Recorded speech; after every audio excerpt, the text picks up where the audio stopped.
Thank you. First off, I want to kind of explain the Northern Virginia Cigarette Tax Board.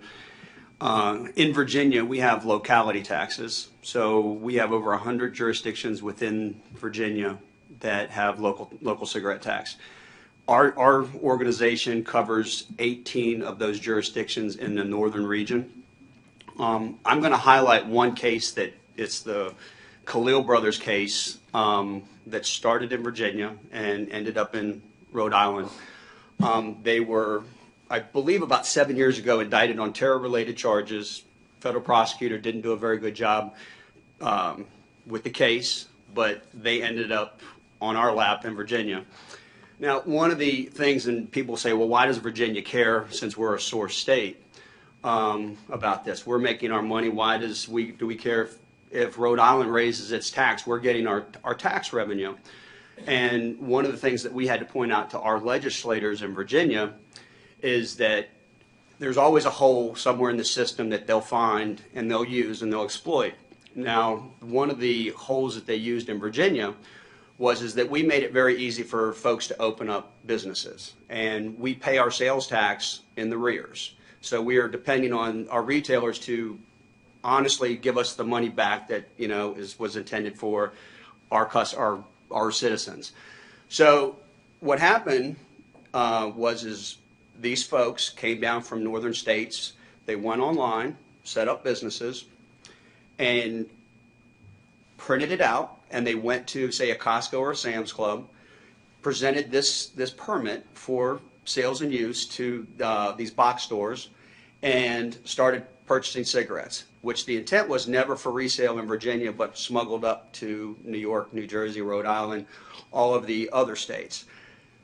And in the process, these folks were buying $70,000, $80,000 worth of cigarettes, which I'll show you step by step exactly how they did this. And some of these folks will, in a one-year period, will take $900,000 worth of sales tax out of Virginia coffers based on this cigarette smuggling. And yes, we did get our cigarette tax revenue, but we lost on sales tax on that side of it. And the crimes that they were talking about, one of the things that we're having now is violence on these criminals. When these guys are coming down to smuggle cigarettes, some of these folks are waiting for an individual to get their $100,000 worth of cigarettes and then rob that individual, kind of like the old drug era where we're robbing each other for this. So we're having a lot of violent crime in Virginia based on Rhode Island, New Jersey, New York's issues.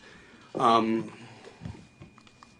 going to breeze through this. I don't have time to go through the whole thing. We do training for police officers, so I have to start at the very bare minimum for them, and how cigarette stamps are placed on product, the whole 9 yards, just to get them up to speed. That would take all day. I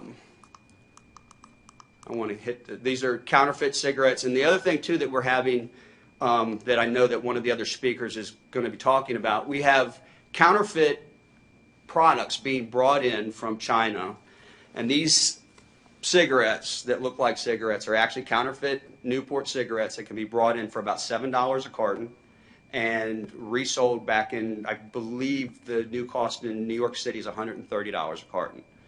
But they have chemical makeups that Stuart's going to address that is very harmful to people, and has got, not that cigarettes are good anyway, but no offense to the tobacco folks in the room, but that cigarettes are harmful anyway.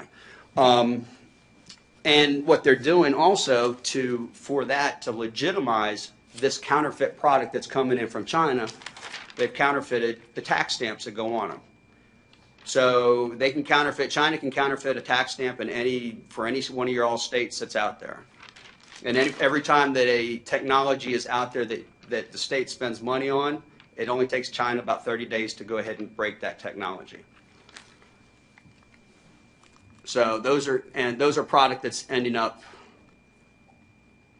there. Well, and the other thing that we're seeing out of D.C. is we're seeing a lot of MS-13 gangs that are coming out on the weekends and other times, and what we call it smurfing, where the manufacturers have put on, like, say, a 5 or a 6 carton limit. They'll come out to Virginia where it's a $3 cost for the tax on a carton of cigarettes, 30 cents a pack, but in D.C. it's $20 a carton. So just the one little border jump right there for some of these guys, it's gold money. One of the other things that they're doing is they're using, means of transportations, and these are the low ends. And that's the folks that I deal with is the low ends. I don't deal with the containers and the big stuff or whatever. But these are folks that are moving cigarettes from Virginia to a bus rail station in D.C., and we happen to catch them going through our smaller jurisdiction. So we had them on a local violation, and at the same time while we were doing this, we were working with the legislation to change the laws in Virginia to show the folks that are involved in this and what they're doing and where they're spending their money. All right, then this is the Khalil Brothers case. These two brothers are Rhode Island folks that are Lebanese nationals. It's been adjudicated, so I can talk about it. They showed up in Virginia, and they did the online business. They found a brick and mortar place that they opened, and I say they opened. They opened this business online, never occupied the business, and got that piece of paper, hit Sam's Club, and started buying product. They started buying like $200,000 or $300,000 in the first week or two of opening this account. Well, one of the new laws that passed the Federal PACT Act that stated that they must take or get the license plate off of the vehicles that they go to. We've educated our box stores well enough that what happened was a guy pushing a cart happened to notice one of the Khalil brothers loading this vehicle up with about 850 cartons of cigarettes. But the one strange thing for him is that he was changing the tag from a Virginia tag to a Rhode Island dealer tag. So by the time I got the information, that tag had already gone through Maryland's tag readers, and we knew that they were headed on up somewhere. So I contacted one of my Rhode Island counterparts, and they knew exactly who I was talking about based on the terror-related charges that were brought up in that state on these brothers.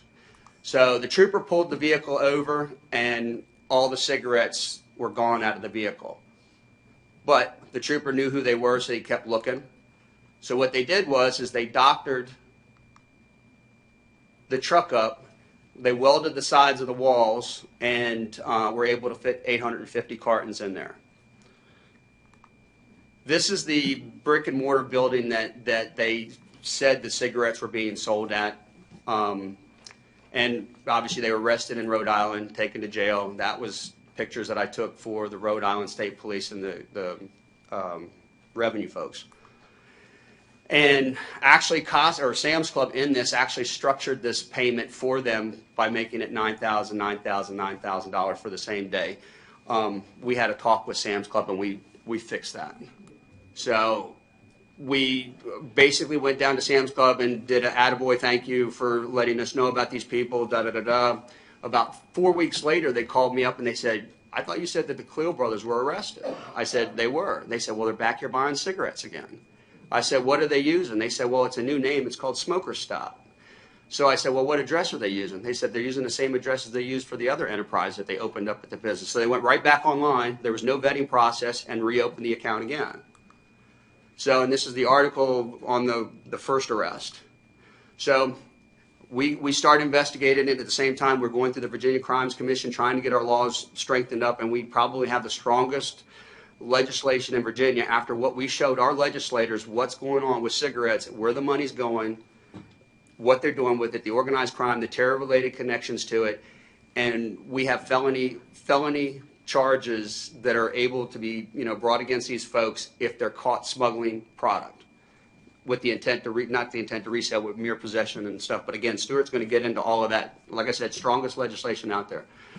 So we started following the Khalil brothers again, and lo and behold, the FBI was involved in this, and they had some other issues. What they were doing with these cigarettes is not only were they smuggling them and putting them into their stores, but they were using those cigarettes, because those cigarettes up there were worth, $130, $140 a carton.